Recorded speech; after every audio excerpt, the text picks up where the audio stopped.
It's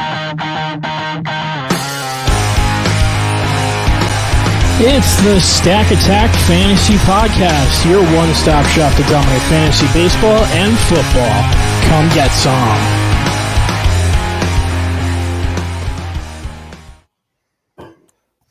Yo, baby, yo, here we go. Let's start the show. It's the Stack Attack Fantasy Podcast.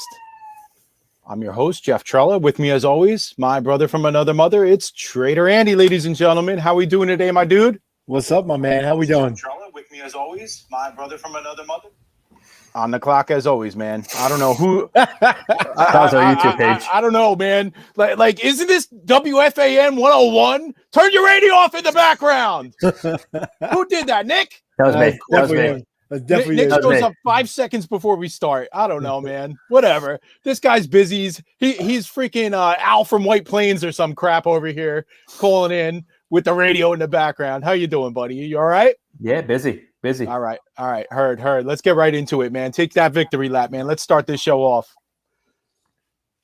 That would be you, Nick. That's me. Yeah, Yep. nothing. Yeah, you're the lead off hitter. You have you no got lead victory off. lap? You know? Yeah, nothing too crazy this week. I'm going to Florida tomorrow for work, so that's my victory lap, I guess. So I'll be out of here. Unprepared. Andy, what do you got, man? All right. Well, I had someone I was going to talk about, but I decided to go a different route.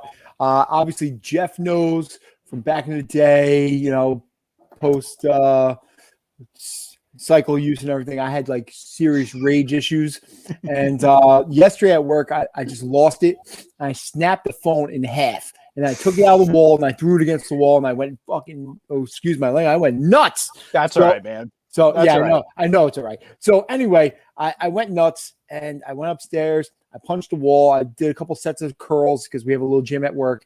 And I came down. And I was so aggravated, the whole day aggravated. So I came home, had a little vodka, thought that would help. Didn't help. So I'm like, it's like 9 o'clock, 9:30 at night. And I was like, I'm still mad. And then all of a sudden I hear my son in the background telling, I want my daddy to put him to bed. He never wants me. He always wants his mom. So I was like, I went inside and I was like, he needs me. And tonight was the night I really needed him. And I woke up this morning in the best mood ever. I didn't hurt anything. I didn't break anything. I behaved. So yes. Didn't even have to use your AK, huh? Yeah. It was a good day. Yes. Good stuff. All right. I can't be that sentimental, but near and dear to my heart, the Philadelphia Phillies won 8 in a row. They dropped the ball yesterday to the Dodgers.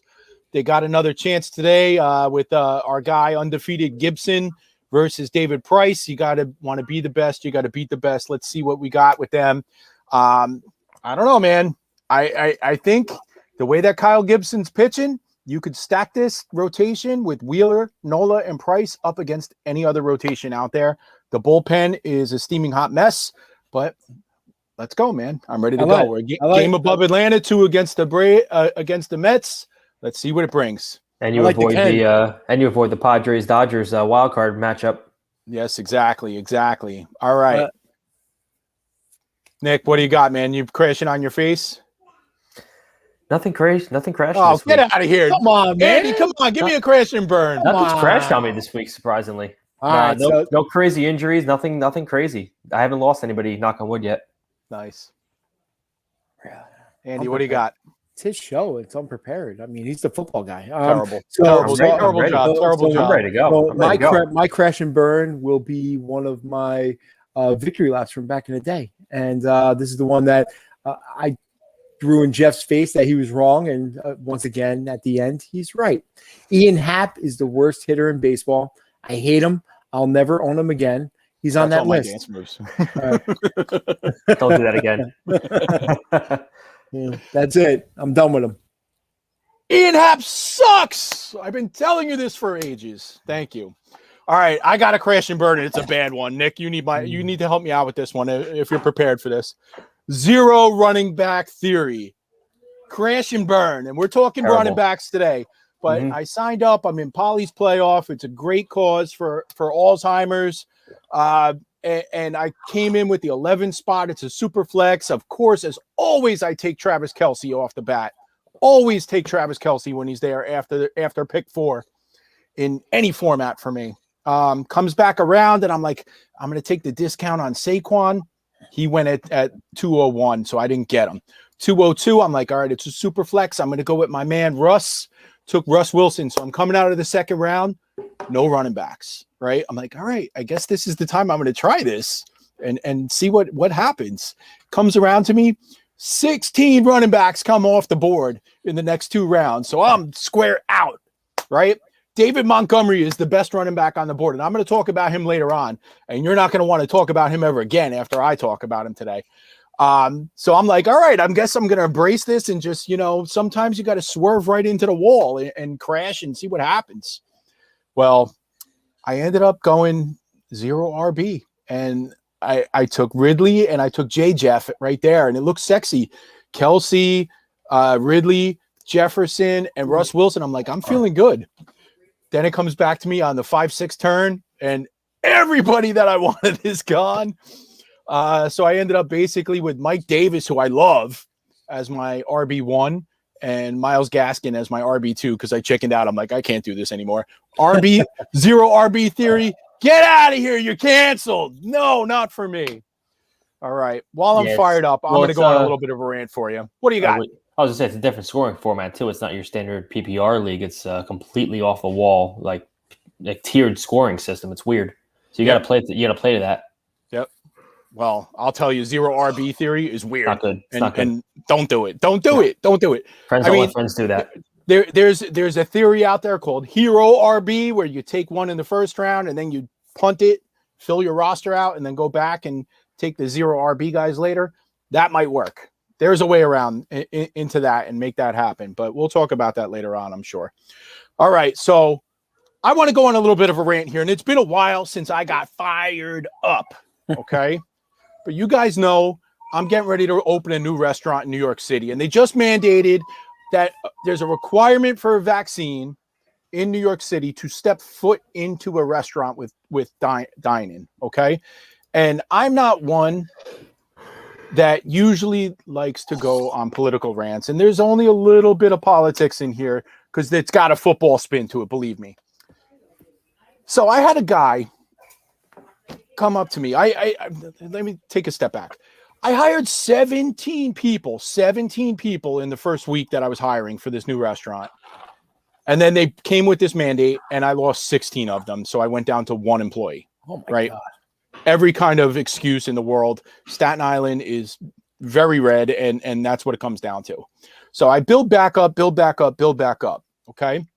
So I hired this one guy, and he said to me, I'm not interested in getting a vaccine. I offered him the job. I said, I'll pay you $17 an hour to start. It's $15 an hour minimum wage in New York, which is insane. $17 an hour to start. Okay.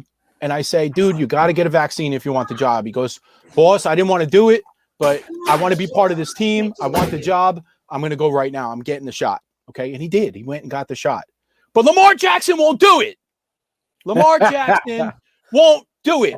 Josh Allen just signed a 6-year, $260 million contract, and Lamar Jackson would rather miss games on his rookie contract than get a vaccine because he says he needs more information.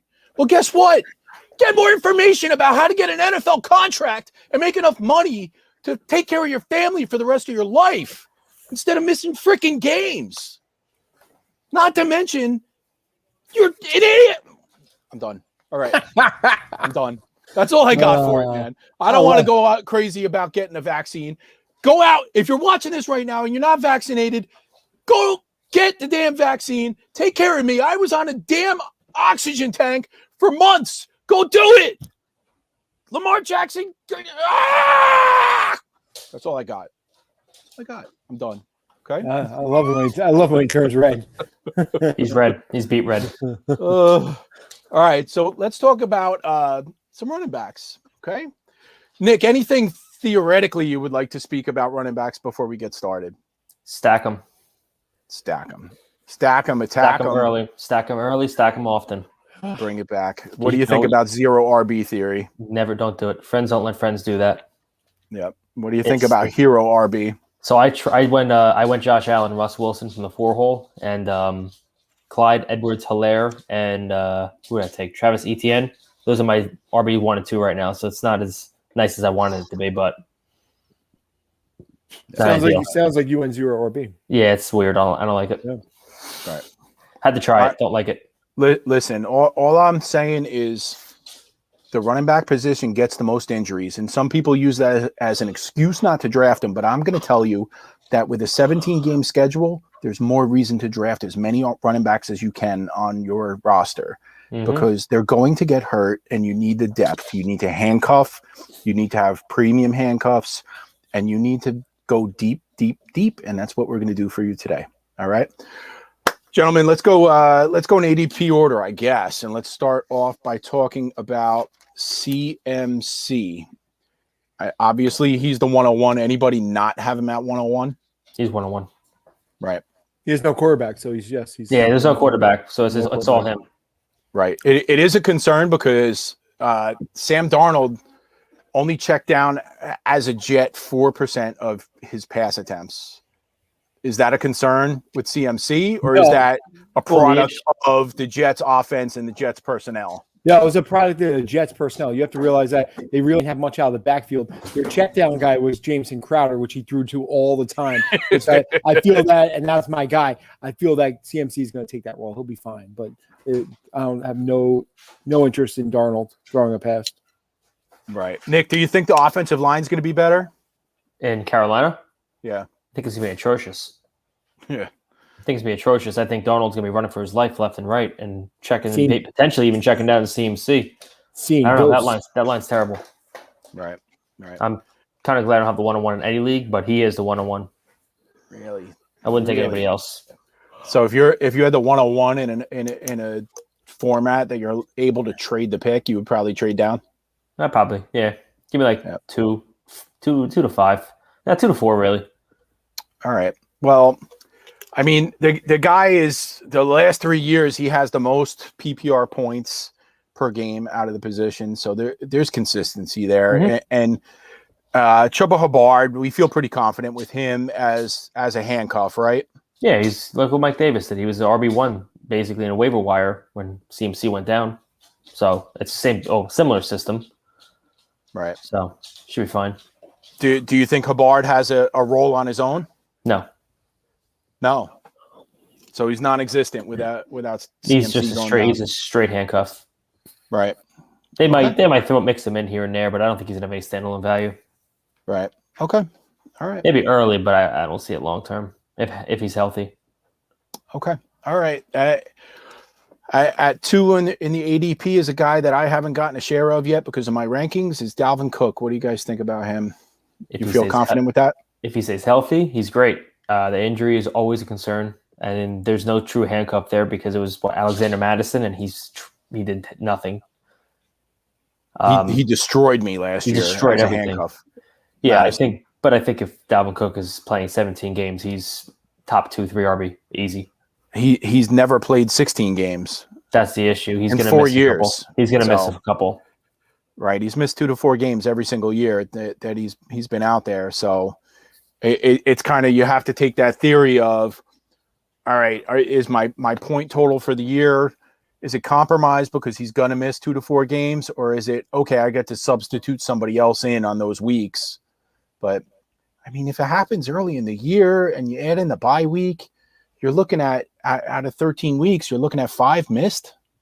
That's a problem. 4 missed. It's a little concerning. That's painful, man. I don't know. The target share is through the roof. The carry share is through the roof. They did draft Christian Darrisaw this year, so he's an elite run blocker. So it might get a little bit better for him overall. Maybe that keeps him protected. I don't know. I'm feeling a little bit safer with Derrick Henry as my number 2 running back than I am with Cook. I know that's kind of not exactly a popular take. What do you guys think about that? I think it's a better. If it's a full point PPR, I think it's a little off. If it's a half point, I think you can make the argument. Okay, but Mr. Henry had 2,000 yards last year with 17 touchdowns? He's a monster. What's to say that's not going to happen again? It could very well happen. It probably will happen. one of the top 3 offenses in the league at running the ball. Not just in the efficiency, but overall touches. I think it was 48% of the time they handed the ball off to him. Like that's an immense amount of carries. Mm-hmm. He led the NFL in carries 2 years in a row. Obviously the concern is that he led the NFL in carries 2 years in a row. So is he durable? He's a smaller back than you really like for that workload. I don't care. I'm still buying it. I feel good about it. I feel good about the touches. I feel good about the touchdown equity. I feel like Darrington Evans is one of those that is going to have a small role, but it'll be like a 3 to 4 touch a game. You know, get one series to give my man a break, and he's just going to be a beast, man. Like that's the thing is, no matter what we talk about today, when we're talking about running backs, it's always will he be healthy? Will he be healthy? Will he be healthy? Isn't that implied about everybody? Like, Pretty are much. you really, Andy? Like, tell me if I'm wrong. Are you really drafting worried about somebody getting hurt, other than people that are like fragile? Yeah, I mean, like Barkley screwed me the past 2 years, and obviously, if you go that hero route and you choose the wrong guy, you're screwed. Yeah, that's true. And that hurts. And grabbing that one top running back, he could go down much easier than a wide receiver. So obviously, you have to get very, very lucky and get someone who won't get hurt and isn't as fragile. Okay. All right, Nick. Actually, Alvin Kamara has moved above Derrick Henry in the last week or so in ADP. He's moved up to 3.7. Derrick Henry's 4.2. So I'm a little out of order on my notes. Why do you think Kamara has moved up?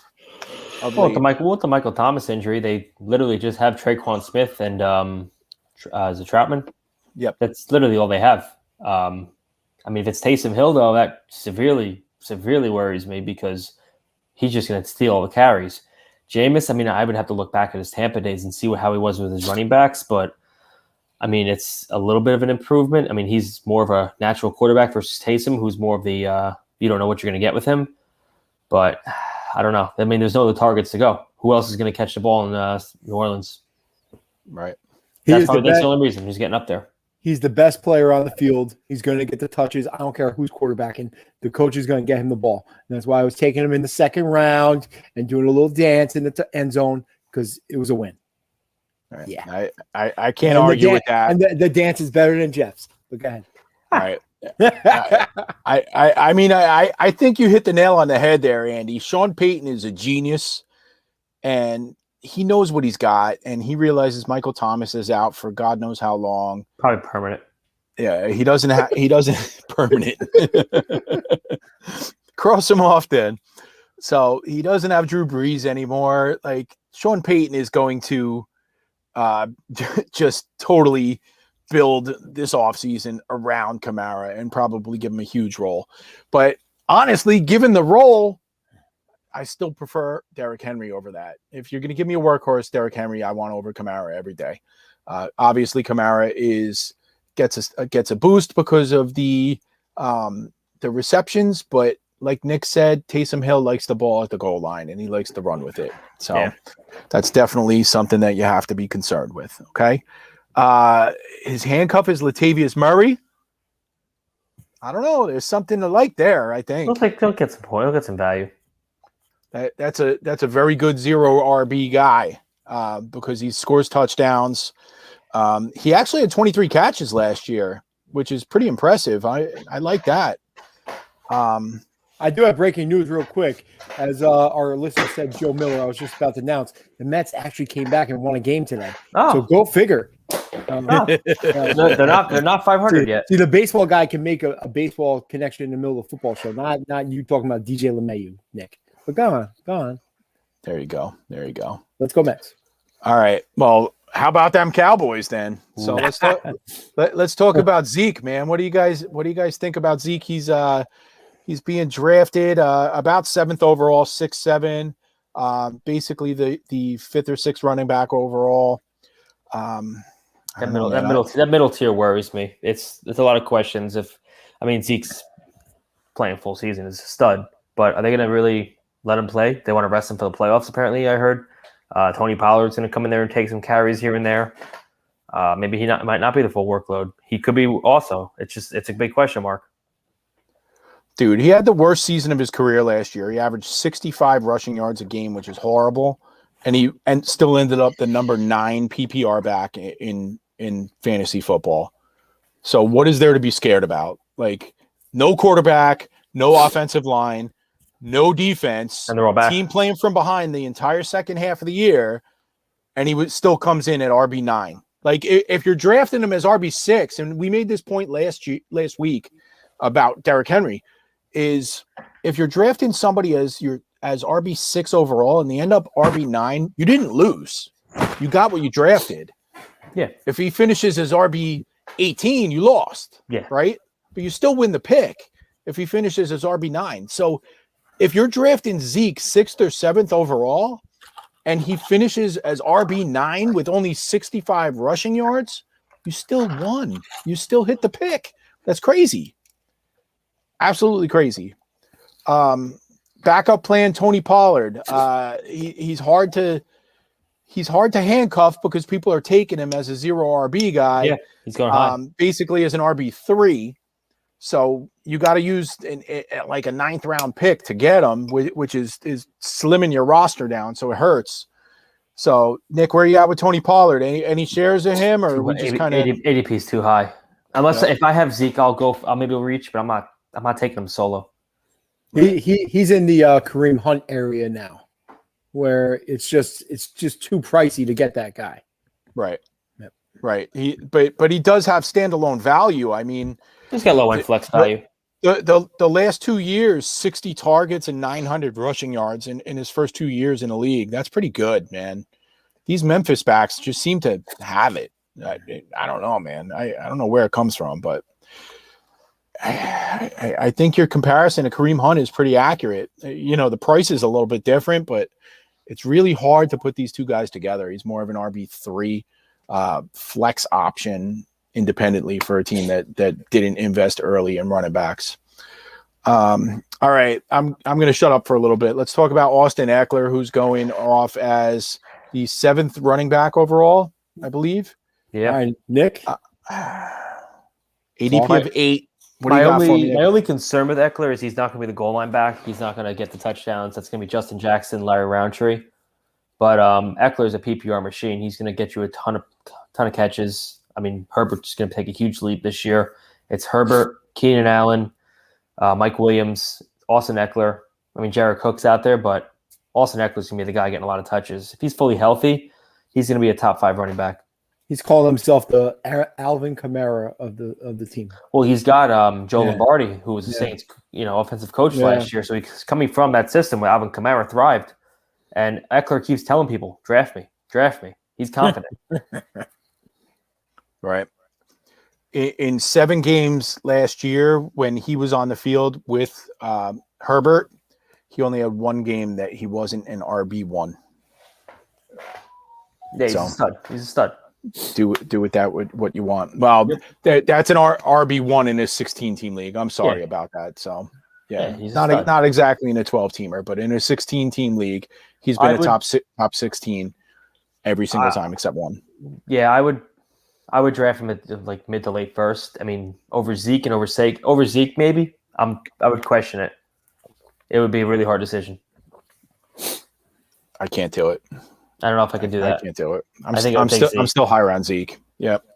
Well, there's another guy coming up that I'm very torn about between the two who would like better, but we'll get there. All right. So tell me your 2 and debate them. I was gonna say Jonathan Taylor with the news today of Quentin Nelson and Carson Wentz possibly being back week 1. Now we don't have to worry about 8-man fronts and Taylor getting stuffed. Well, see, that's the thing is that was the initial prognosis was for the 2 of them 5 to 12 weeks. I don't know who the hell the team doctor is in Indianapolis. Does he also work for the cable company? He works for the Chargers. I'll be there in 4 to 18 hours. He works for the 5 to 12 weeks. But what are they like? They taking out some kind of crazy insurance policy they need to cash in? Yeah, 5 weeks. 5 weeks is opening day. I just picked up Wentz in round 17 in a best ball. Oh, that's a steal. Yeah, that's free. There you go. All right. I don't know. So talk to me about Jonathan Taylor then, man. Where are you at with him? Did you bring him back? Yeah, he was my RB. I was taking him 5th overall at one point, actually, I think, in Rasball. With the news there, I pushed him to, early to mid-second just because of the uncertainty, and we just didn't know. Now I'm pushing him right behind Eckler, like right at the Eckler territory. I might even push him above Eckler right now. Just because, it's him. It's his backfield. Hines is the pass-catching back, yes. Marlon Mack is back. Don't forget about the return of the Mack. But people are talking about Cam Akers struggling to come back next year with the injury he has. Marlon Mack, I believe, has the same exact injury. So it's going to work. I'm only kidding. That's a guy I'll love forever, but he might never do anything. But. So I think it's Taylor's backfield to run with, and he finishes a top-tier running back at the end of last season. So ride the wave. All right. So I recently actually cashed a best ball where I was able to get Saquon in the 1st, drafting out of the 11th spot, and then I took Jonathan Taylor in the 2nd. So that discount seems to have dried up. Yeah, it's gone. On both of them. Saquon also, these beat writers, man, like they need to go scratch. 1 to 3 weeks missed on Saquon. He may not make his debut till week 3 or week 4. Drops down to the 2nd round. And what happens? Off the pup. He's practicing today. So all of a sudden he's perfectly fine. Yeah. He'll be dead. That's the Trader Andy bias right there. That's okay. So I ended up with one that I was able to get those two on the same team. I don't think I've ever seen that before this year in this offseason, but I'm kind of loving life on that. So Nick, where are you at with Saquon then in relation? So I actually just traded him in a keeper league, or Euro keeper league that you're in. I just traded him. I got the 4th overall pick, TJ Hawkinson at around 12 value, and a 6th round pick, I think. So I cashed in a little bit. That was actually before the pup news.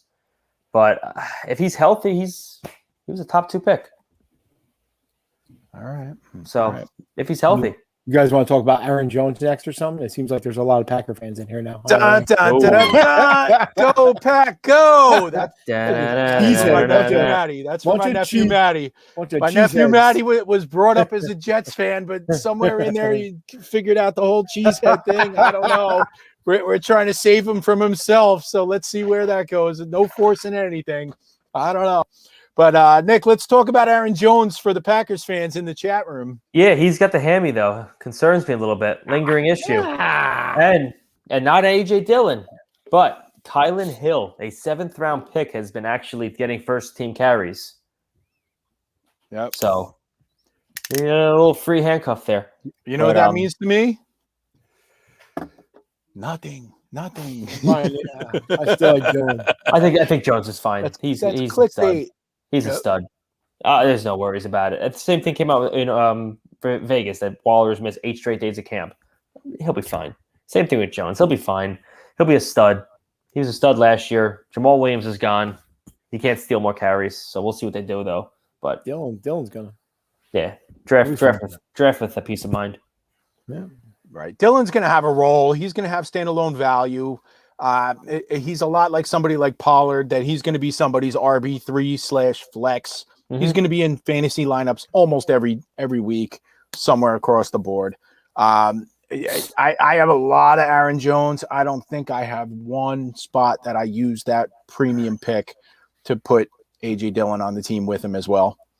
I don't know. I'm taking a pass on A.J. Dillon. I'm going to do another dynasty startup next week. Maybe I'll take me an A.J. Dillon share there. I don't know. Not for me. All right. Another crowded backfield. We already alluded to it, but Andy, I'm going to go to you on this one because you're the Cleveland guy. Nick Chubb is being drafted with an ADP of 12, which is the first round or the turn going into the second round. You want a piece of that backfield? Do you want him, or you holding out for Kareem Hunt, or you want a little bit of both? I got a Chubb. Let me tell you, that's my guy. And he's actually been slipping a little farther than that. He's been going in the second round, even late second round in some of the best balls I've been in. He's clearly the best runner in the backfield. Kareem Hunt has some good value, but you have to realize that a lot of those stats that Kareem Hunt had last year were due to the 4 games that Chubb was out. Okay, so I don't think he's going to produce as big as he did last year. I think Chubb is going to – he just got the big contract. He's the franchise guy. He's going to get he's an awesome runner. I just love watching him. He's like one of my favorite backs. So I'm all in on him. All right. Yeah, he might actually be the best pure running back in the league. He's a stud. Standalone, like hand the ball off behind the line, find the hole, hit the hole, and go. I think he's got the best skill set from start to finish, but I just can't invest a first round pick in somebody that has to share the role. Here's a question I saw proposed today. If Kareem Hunt was a Ram, where would he go right now in the draft? Right about here. Right about here. I on the 1-2 turn. Yeah, I would probably agree with you on that. Okay, so Nick, I'm going to pose this question to you. So you just said Kareem Hunt on the Rams versus Antonio Gibson. Kareem Hunt on the Rams. Yeah, it's pretty close. It's pretty close. I love Gibson. And I'm actually at the point now where Gibson, I would take him probably at the beginning of the second. He's actually has hit the point where he is now being drafted in the first round. If you take NFFC ADP from August 1st till now, his ADP is 12. He's hit the first round. And rightfully so. Yep. So you're all in on Antonio Gibson? Yeah, because we know Fitz is not a check down guy, and we know Gibson's going to be the big time carry guy there. McKissic's going to be one struggling, and I think Gibson's going to be the workhorse. So give me all the shares. Well, I did hear one thing about Gibson is that that they have they're playing the 2-minute offense in training camp, and it was McKissick's role for the past years, and this year they're putting Gibson in there now too. So that might open up some more pass catching ability for him, and I think he's going to have a bigger role. That's first round, and it's worthy. And people are catching on to when we did the fishbowl draft. I think I took McKissick was there in the 16th or 17th round, and I at that point had to take him just because of value. But he's fallen all over. Right. But to your point, Andy, Antonio Gibson did not have a preseason last year, nor did any other rookie. So maybe it was just not comfortable for them to put that Memphis running back into the game plan for the passing game. So maybe that's what they focused this offseason on. Yeah. And if what do you have, 85 targets last year, McKissick? If 40 of those, something insane. If 40 of those go to our man Gibson, he's going to pay off this RB1 value that he's being drafted in the first round. I would love to pick probably like this. If you pick 6 or 7 and you take Kelsey in the first, and you come back around, you can get Gibson. That's my move. Damn steal. That's my move. Yeah, the only problem is that Gibson is not making it out of the first round right now. And Kelsey's not one quarterback. In one quarterback. And Kelsey's not falling to like that 10 range where you can steal him. Yep. 110 targets. People are listening to me, man. I talk about it all day long. Kelsey is number 4 overall in a one quarterback setup, man. And it's happening. It's happening. He's not going to 10 anymore. And Gibson is not going past like 15. It's not happening anymore. Najee Harris seems to be jumping up and down. He just went round 1 in my Poly playoff league. Wow. He's actually being drafted in the NFFC as the last of the RB1s, the 12th running back overall with an ADP of, I believe, 15, 16. The problem with Najee is the Steelers consistently over Ben Roethlisberger's career, they only throw to the running back about 12% of the time. He's going to be more of like a Derrick Henry kind of role, just straight baller, not a catching back or anything like that. Right. Well, I'm still going for him, man. I love situations where I pick at the top of the draft, and then I could get Najee as my second back at the back end. I think I've done Kelsey Najee a couple times from the 4 spot also. That's also good. Because Najee is going to get touches. Last year with CEH, we were relying on the pass catching ability. We know Najee is going to get carries. Right. All right, so we're going to move into the RB2 section now. Clyde Edwards-Helaire, who was a first-round pick last year with way too much helium, is now going at about 20th overall as the 13th running back. Where are we at with him? Do we think he's going to improve over last year, see a little bit more target share? Yeah, I think so. Staying away. I think so. I think he'll see more target share. I think he's a safe RB2. He's not an RB1. That's for sure. Okay, so where would you compare him versus Joe Mixon? I'm not touching Joe Mixon. Really? Not one bit. Not one share. Why? Absolutely You're worried about the injury? Injury last year, and it just lingered, and I'd rather take Captain America. I'm not taking him. All right, so you're basically CEH over Joe Mixon all day long, right? Mm-hmm. I'm J.K. Dobbins over Joe Mixon. All right. Where are you with Chris Evans now? Is he a premium handcuff at this point, or is he only if you have Joe Mixon? He's a deep league. If in a redraft, he's going undrafted. I don't think a clear RB2 has been established there. I think it's Sanjay Perrine. I think he's the RB2 right now. Yeah. And Chris Evans is the rookie, but I don't see that backfield shaking out until preseason. I'm taking Mixon. I ain't get screwed on Mixon yet. I'm like, take him. I got screwed last year. In my one league, I went CEH and Mixon from the 12 hole, and then I still made the championship. Is that your family league? Yes. You got no respect. No respect in the family league. You got to win. You got to win. You got to play to win the game. I did win my family league. I beat my wife in the championship. Right. You bragged about that on YouTube. Great. I did. I beat her in the championship game, and she didn't give it. She didn't care. She probably did. Nick, despite missing 2 games last year, Joe Mixon was 10th in PPR points per game among running backs. So what if this is the year that he is healthy? Have you seen that offensive line? I have, and it's pretty bad. Mr. Burrow is going to be running for his life, and who's the first person he's going to look at? Jamar Chase.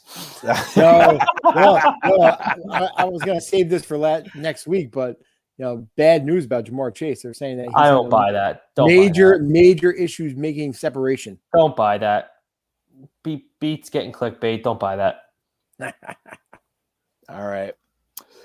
So there's a little bit of a fall off in ADP from Joe Mixon to the next running back, which is the number 14 overall, which is my guy, J.K. Dobbins. Your guy? Okay. It's going at ADP 28. Did you see the Ravens depth chart release? Listing him as I mean, it doesn't make a difference, but listing him as a co-starter with Gus Edwards. So there is a little bit of a slide. Problem. A little bit of a slide right now. Yeah, I will take that value all day. I'll buy that slide. Well, first off, Bateman's out for, they said, several weeks. He's out for a while. Marquise Brown's out for a while. Who's he going to throw to? He's going to throw to Dobbins. Yeah, there's no history of Lamar throwing to the running back, but the word out of camp is that they want to work on that. But Lamar won't show up at camp. He won't be there because he won't get a vaccine. Dude, your phone is ringing? Really? Yeah. Okay. That's all right, man. Lenny Melnick was calling his son while we were on the air last week. So, all right. So listen, J.K. Dobbins is the guy. I'm going to tell you right now, if there's going to be a bold prediction out there, this guy will be a first-round pick next year. This is the guy that I went like this when the Dolphins passed on him and did not draft him. All right. I wanted him more than I wanted Jonathan Taylor. You did. I did. I absolutely did. I heard Jonas Schaefer from the Baltimore Sun on the radio saying that he understands that Gus Edwards is going to take a lot of touchdown equity away from Dobbins, but he predicts him to get 14 to 1,500 rushing yards, not total yards, rushing yards. 1,400 rushing yards, right? What did he have last year? I think like 18 receptions. That's easily going to double. He's going to get into the 30s with receptions, maybe even to the 40s. So you're looking at that 34. We're already at freaking, it's through the roof with the points in a PPR. Like, this guy is going to be an RB1 this year. Write that down. There's no question about it. He's an RB1 this year. I don't care what the argument against is. He will be an RB1 this year. He will be a first-round pick next year. Did make the end zone nine times last year too. Yes. Yep. The second half of the season, he was a superstar. I love him. You don't tell me about that. Yep. Oof. All right. Nick, I know you're drafting Gus Edwards a lot independent of Dobbins. He's a 0 RB guy, right? He's a great 0 RB guy. Gus the bust out of RU, baby. Rutgers. He's going to have some value. He had value last year.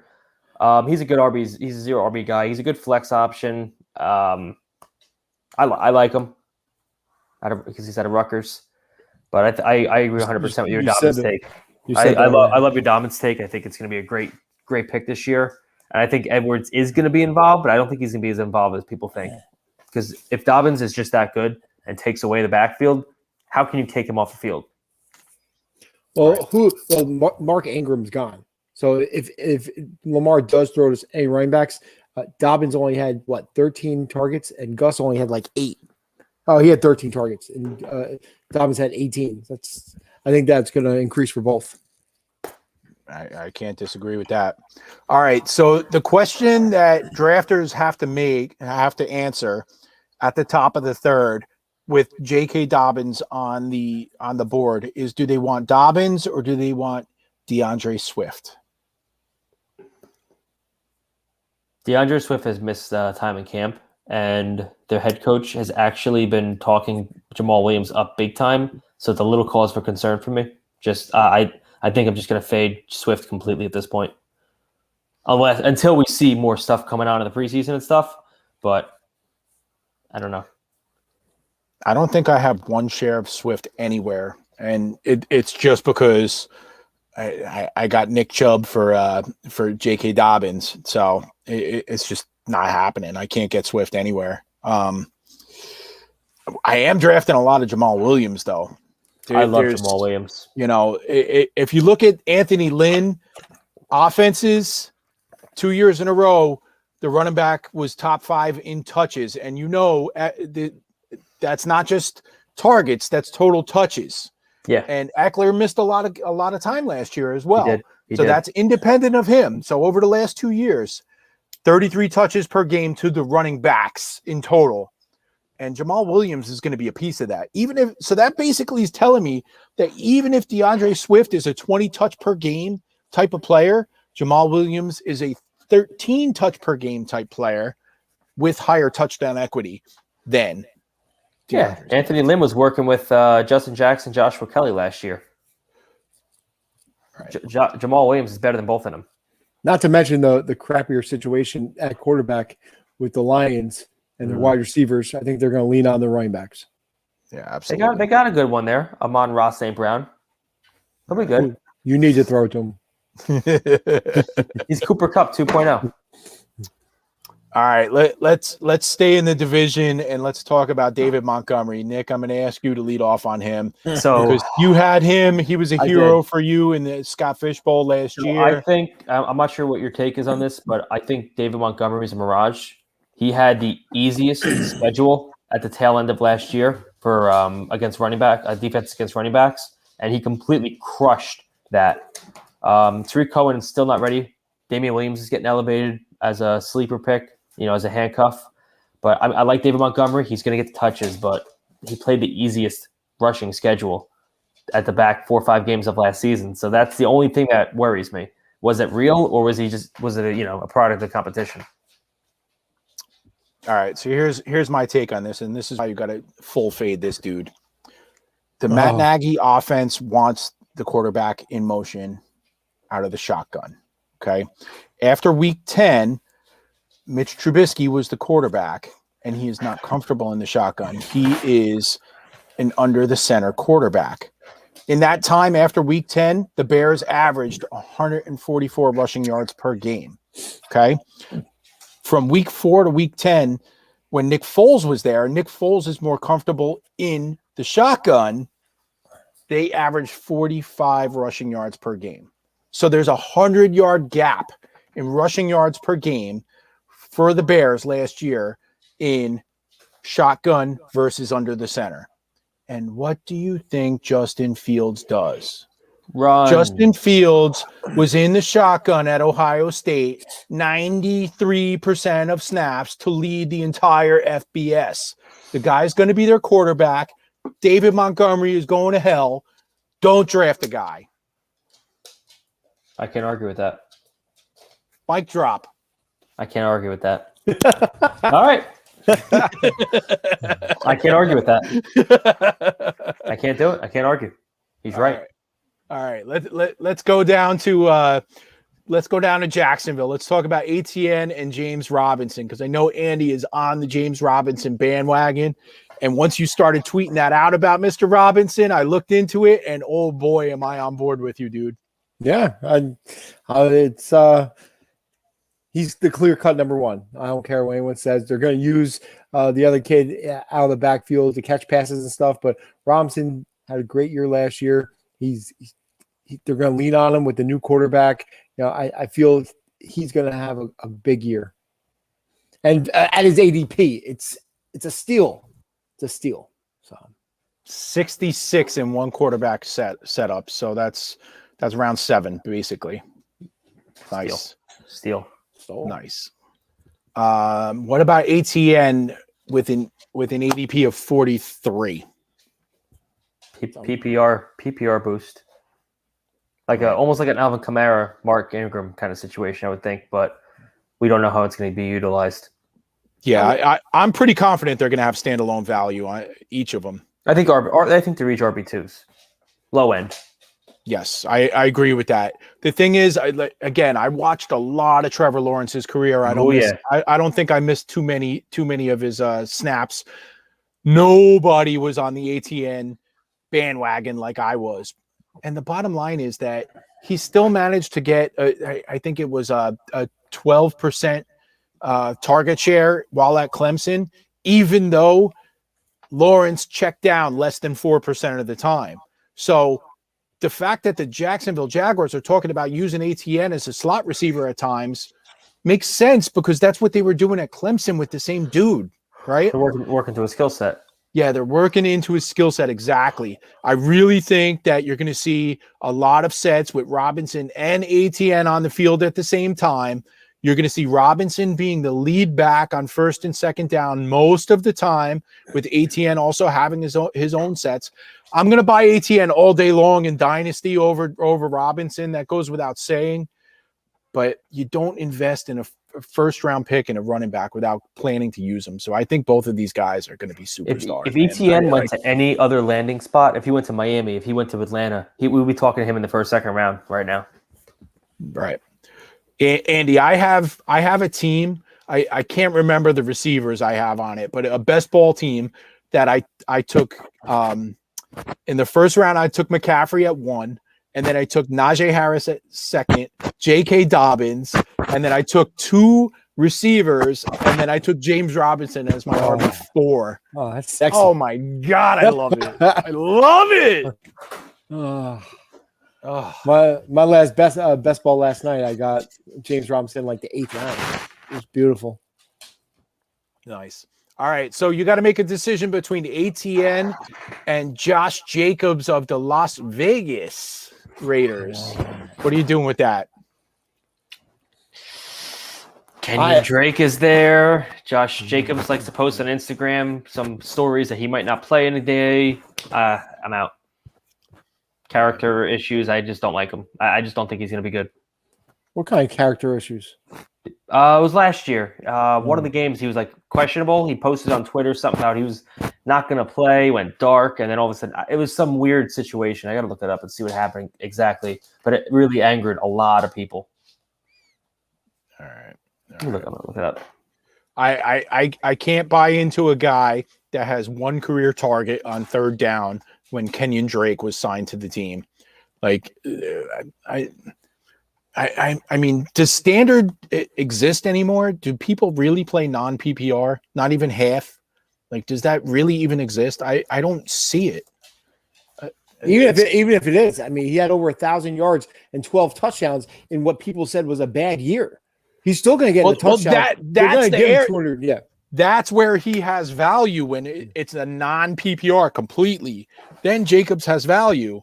Here But it is. in a half point or a full point setup, nah, brah. No thanks. Here it is. He was injured and he was listed as active, and he posted on his Instagram that he's going to be sitting. He's not playing regardless. So when the game kicked off, he ended up playing. People were fuming because they benched him left and right because of his post. All right. Well, people have to follow the beat writers and not the Twitter accounts. Move on. Yeah, I'm still taking him. I'm just not using a 4th round pick on him. No, I'm sorry. I can't do that. I'd rather have Kenyon Drake later. Yeah, I agree with that. Andy, you're overruled, but we'll revisit that. I'm a baseball guy. I don't care. Listen, Jacobs is a FanDuel guy, man. That's where we're going to make money on Jacobs. That's where we're going to get that profit. Okay. FanDuel Jacobs. Okay. Write that down. Half point. Got it. All right. Yeah. Darrell Henderson. What do you got, Nick? He wasn't. 5th round. I'm not in. I can't do it. He couldn't take the job from Cam Akers last year. He didn't run away with it. Now all of a sudden we're expecting him to take the full workload. Give me some Xavier Jones later on in the draft, like towards the end. Or what's the guy's name? Funktown? Yeah, Uptown Funk. Who knows? Uptown Funk, the 3rd string running back, whatever his name is. I'd rather have Xavier Jones for free. All right. Yeah, I think so too. Henderson's not proven. Sean McVay said that that Xavier Jones will carve out a role in the offense, right? But my busboy that goes and cleans up the table carved out a role as a busboy too. So, what does that actually mean? Yeah. All right. So a decision you'd have to make is Darrell Henderson or Javonte Williams at 56 ADP. So the Denver beat has Melvin Gordon as the RB1 right now. They said he's taking he's taking all the first team carries, so it's going to take a little bit for Williams to take off. And he will take off, but it's going to take him a little bit. Yeah, as a RB2. He's not taking it from Gordon. No, he's not taking it. Unless Gordon gets hurt, I don't see it happening soon. I love Melvin Gordon. Oh, he's good. You know where Melvin Gordon plays up in fantasy football this year? If you're in a guillotine league, because he's going to have the number 1 role in the beginning of the season, so he'll play as cheap. Right. That's a good take, actually. I like that. So he'll play as a flex in guillotine leagues in the first 2-3 weeks, and then you end up chopping him as somebody goes, and you pick up Saquon Barkley or somebody like that. Yeah, absolutely. Right. That's how you make your profit on Melvin Gordon this year. All right. Well, yeah, I'm drafting a lot of Javonte Williams, but I'm getting him as an RB3, RB4. I'm not doing it as an RB2 where he's being drafted now. That's too soon for me. There's too much risk there.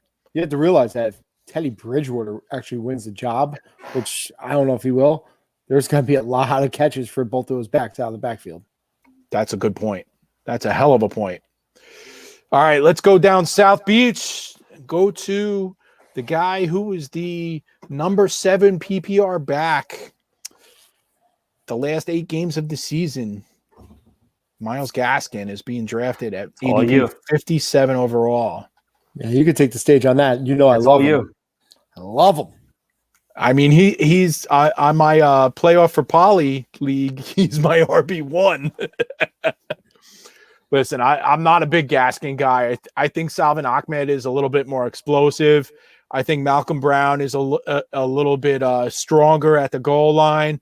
I think those 2 guys are going to bite into his role a little bit enough. But he's the best of the 3 on 3rd down. He's the best at pass pro. So he'll be on the field. He's going to be on the field. Like we said, he was RB7 in PPR formats the second half of the season last year after a bout with COVID. So, I mean, as an RB2 or if you get him as an early RB3, you're doing well. And what does that tell you when the Dolphins passed up on taking running backs? They like what they got. No, it says that they were pissed that they didn't get Javonte Williams because Denver traded 1 spot ahead of them. They were pissed. But, I mean, you got to trust your board, man. You got to trust your board. They did it last year too. I was pounding the table for Dobbins, man, and they passed on him, and they went with Gaskin eventually, and it worked out. We'll see. I don't know.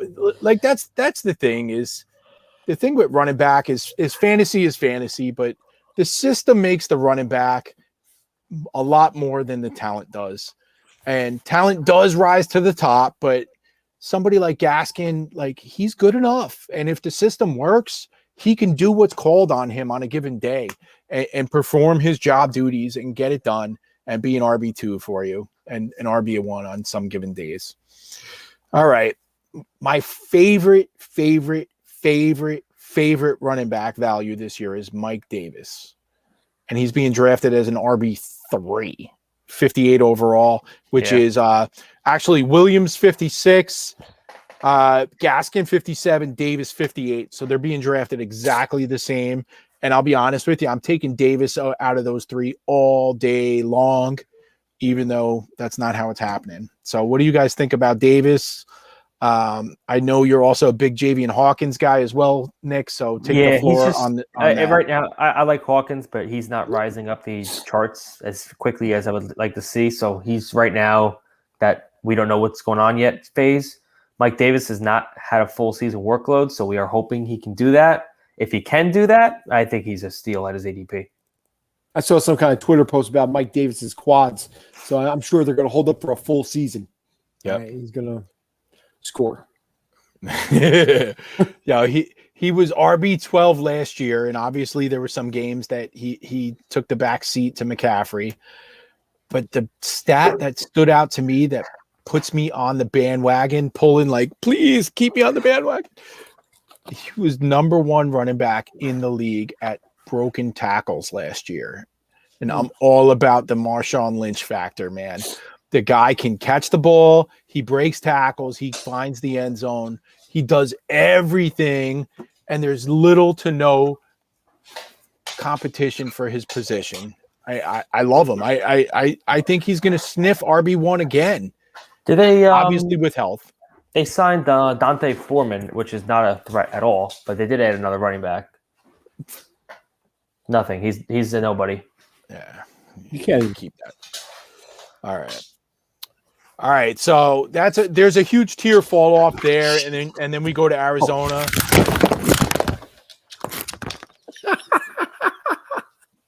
All right, continue on. We're going where? My Lord. Nick went somewhere. Where are you going? I think there's a snake in his house or something like that. My dog and cat were shadowboxing him. The claw got stuck in my dog's face, so I had to rip it out. Who was winning? Oh, I think the cat won. Oh. My dog just ran out. That's great.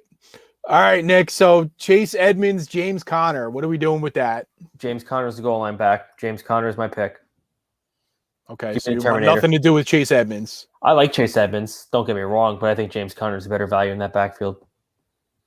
For where he's going, ADP, it's a steal. I love Conner. I love him. Edmonds can be drafted too high. See, my problem with Conner is that he's being drafted in the same area as Madison, AJ Dillon, like the guys that are going to be hardcore RB1s if they get the role. Conner is not going to be a hardcore RB1 if he gets the role because he's always going to take a back seat to the Kyler passing game. I'd rather take one of those premium handcuffs over Conner, but it might be like you guys have said with Andy with Saquon. Conner has burned the hell out of me, so I guess I got sour grapes. Yeah, I don't have sour grapes for Trey Sermon. That's my dude. He's being drafted backfield. 74th overall, man. 74th overall. Nick, what do you think about Trey Sermon? I think Trey Sermon steals the backfield, but Raheem Mostert's there. But Raheem Mostert is very injury prone, so he could easily go down. So I'm taking Trey Sermon if I can, if he's available. I definitely like Mozart better than the musician Mozart. Yeah, you like classical music. You like classical music there? I definitely like Eric Sermon more than Trey Sermon. I like Beethoven too. Mozart. Oh, that's painful, man. The problem with Sermon, he never at Ohio State, he never really had a meaningful role in the passing game. I think he never had more than 12 receptions in a season in the 2 years that he had a prominent position. But the Shanahan outside zone blocking scheme just kind of fits his skill set. Last year, the 49ers were 4.7 yards per rush, which was the best in the NFL. So there's something there with them. I'm buying into it. Like I'm all in on Trey Sermon. I went from drafting him as my RB6 to my RB5 to my RB4 and now my RB3. So do what you want with that. Listen, guys, you think you learned something once and you don't repeat it, but my battery's about to die on my computer, so give me 5 seconds here. Good job. Oh, yeah, good job. You just had a cat fight. I did. Yeah. I did. They both ran out. All right. Okay. All right, so next up, what about Mostert, though? Like you love this guy? He's being drafted 5 spots after Sermon. Yeah, but he can't stay healthy. How long is he going to last for? He's a perfect guillotine guy. At this price, it's worth a shot. Yeah, but you could have Sermon at the same price. I don't think he's going to do much. Oh man, old takes exposed. Write that down right there, man. I'm coming for you in a year on that one. Christian, burn, Andy. He is coming. Yep. All right, so let's talk about the Tampa Bay backfield. We got Rojo, we got playoff Lenny, and we got Gio new to the scene. Who we buying in on that? I think Rojo is the guy, but I don't want to touch that backfield. I don't blame you. I'll just go with Jeff and just take Gronkowski. Move on. Yeah, that's what I'm doing. I think it's Rojo, but I'm avoiding at all costs. It's just too risky for me. Yeah, the only thing I'm touching this backfield on is Gio as an RB6 in best ball, because we all know when he gets thrust into a primary role for a game, he goes off. Yeah. He goes off, and he's great in the passing game, and Brady knows that. I think Nick, tell me if I'm wrong. Is there a chance that this is Brady's new James White? Because James White was an RB1 in PPR 2 years in a row. He loved James White. He's better than James White. He's better than him. Yeah, is Leonard Fournette Rex Burkhead? Yeah. So Leonard Fournette was amazing last year. Yeah, but I mean, they're recreating the New England backfield. But Bernard could be that. Remember how many times we used Gio DFS when Mixon was out all the time? Oh, it was beautiful. Yeah, beautiful. Of course. Yeah, but the only problem is that whenever Gio is thrust into a role, he's always a super value, and he's always like 90% owned in cash games. Yeah. So there's like no benefit to us, but it's just a really sharp play. All right, so you guys are Jets fans, and last week it took us an hour before we talked about our first Jet, which was Zach Wilson, and now it took us an hour before we're going to talk about our first Jet, which is Michael Carter. And hopefully next week when we talk about wide receivers, it'll be less than an hour. Maybe not. Where are we at with Michael Carter and the rest of the backfield this year? So the redraft. So the Jets clearly want to run the ball. They've said it. It's not a hidden secret. They want to run the ball. Tevin Coleman has looked excellent in training camp. Not more so Ty Johnson, but LaMichael Pirine has been looking very good. Michael Carter's looking pretty good. I think it's a 3-headed monster. I don't think Carter stands out right away. Yeah, I agree with that. I think it's going to take a couple of weeks to develop. And I was trolling you guys a little bit. I'm really high on this running game. I think Michael Carter will be an RB2 this year, but it'll take 4 or 5 weeks before we get to that point. It'll be like I think in the second half, you're going to be real happy with him in your lineup every single week. Yeah. I think in the beginning of the year, I think Tevin Coleman's going to be a monster. I think knowing the system and until he gets hurt. Until he gets hurt. He's going to be big in the beginning and open the door for Carter. Yep. Right. Nick, not to put you on the spot, but do you know how their schedule lines up early in the season? Is it favorable for them or no? It's Carolina week 1, New England week 2. I believe they are going to. I can pull it up. Denver. Yeah, I think it's Denver. Tennessee. Yeah, Denver, Tennessee. It's a little rough in the beginning. right. They do get a break in the schedule at some point, but in the beginning it's kind of rough. Yeah, But it's going to be Michael Carter's backfield by then. Yeah, they're in Atlanta. I'm sorry, they're in London for Atlanta. Patriots, Bengals, Colts, Bills, Dolphins, Texans, Eagles. So I mean, So they're playing from behind early on in the season. So that means Michael Carter's role, because he's a much better pass catcher than Tevin Coleman is, it's going to come into play a little sooner than we think. Yeah. So that makes me higher on Michael Carter than I already was. Yeah, they're going to play catch behind. Zach Wilson's going to check down left and right. Sipping on the Kool-Aid. Yeah, hey, I'm in, man. I'm that big red guy, and I'll run through the wall, man. All right. So let's talk about the New England backfield, or do you want to just skip it and say don't draft Damian Harris? Keep going on. Let's go. The show's supposed to be. Damian Harris is the only backfield you got to look at. Done. No James White. We're done with that. He's done. Stevenson, the coach, said he's got too much to work on. I'm out.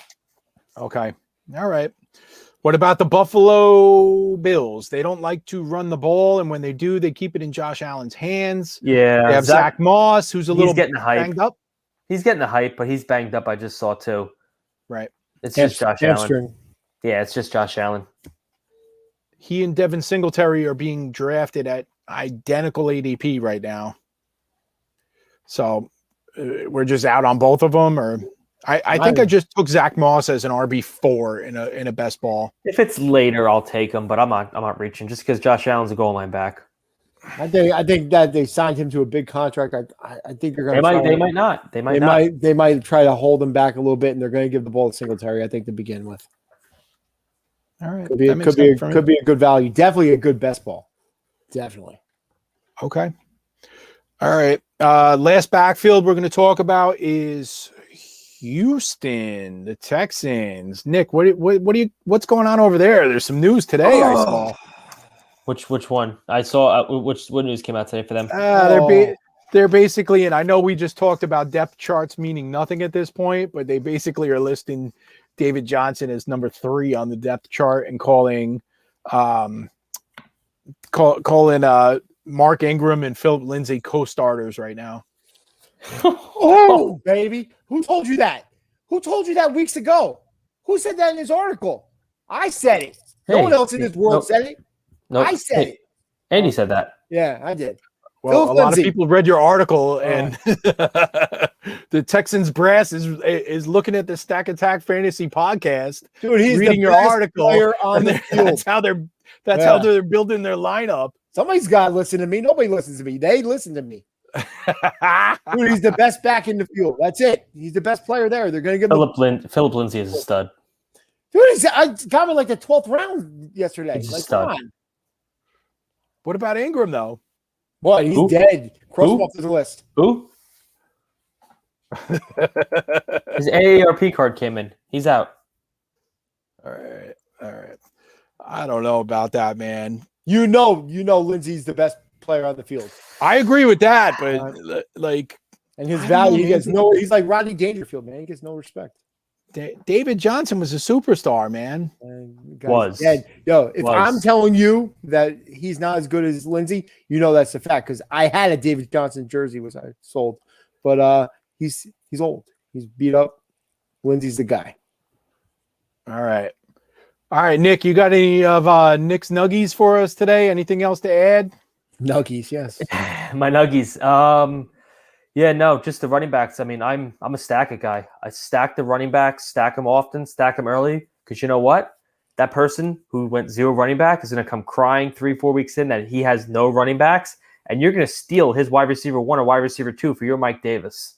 So stack these running backs. Because when we're talking midseason trades, I will always take the running back over the wide receiver.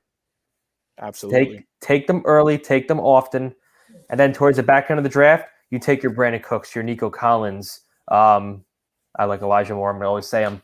Corey Davis, we're going to talk about next week, is emerging as a wide receiver 1. You want to take shots on these mid-tier guys. A couple of them might pop off. You can mix and match, start them, sit them. Take the running backs early. And then if you have an excess amount, trade bait. All right, cool. Andy, you got a throwback player for us today or no? I do. When we started talking about Mike Davis, I started getting a little excited about my throwback guy. So here's my throwback guy. Let's see who can guess it. All right. He's in the league, gets drafted, traded 3 years later, comes out with 1,400 plus yards and 11 touchdowns. Then 8 years later, has 13 touchdowns and almost 1,000 yards. Who is this guy? And it happened in the late 90s to early 2000s. Name the guy. Jeff says he loves somebody in this backfield in this area, and this guy played on that team. What team? I can't tell you the team. It's going to give it away. I mean, it's the bus, man. Do you hear the Jerome bus? Bettis. Jerome Bettis. The bus backing up? Oh, baby. Jerome Bettis. That was always your guy, definitely. I played just like him. I loved running through people like him. He had 13 touchdowns at the age of 32. I was blown away by that number. Nuts. He definitely helped someone win a league that year. And he almost blew his career, too, with that fumble in the AFC Championship game against the Colts. Yeah. That was almost the worst way to end his career right there. Yeah, that's true. I loved him since Notre Dame. That was my guy. You know, it was Jerome Bettis, Rick Meyer, Reggie Brooks. Oh, there we go. Yeah, Jerome Bettis made an appearance on The Office too, so that's extra points in our house. There you go, the Jeff tidbit. All right, guys. So we got a lot going on. We actually have the Fantasy 6-pack hours coming on up in 45 minutes right after us. They went to the Fantasy Football Expo, so they had to move from tomorrow on to today. I am not attending the expo because I just went to Jamaica, but we might do that next year. Right, Team Stack Attack? Thinking about that? Yeah, definitely. So you could check out Joe and AJ Applegarth. They're doing their NFC West preview next. But if you don't like looking at us anymore, like I know, Andy's a good looking guy. Nick looks like the Taliban took him. I'm in my late 40s. I'm on chest day, baby. I'm working out. Get myself a little in shape here.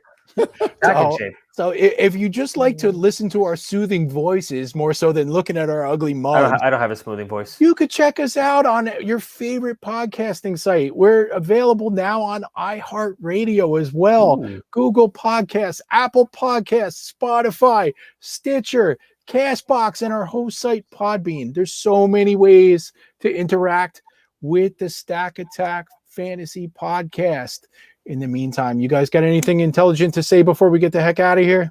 I don't. I got to go pack. I'm going to Florida tomorrow, so I'm way behind the 8 ball. Safe travels. Andy, anything from you?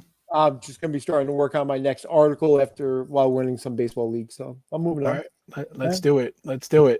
And Mimi at AMAC22NJ, even though he won't put it on the screen anymore and tell you, this guy's at JTrella20. Trevor, thanks for all you do. Hey, JT, thanks for your help today in trying to help me out with something with the podcast. I appreciate it. Take us out of here, guys. Peace.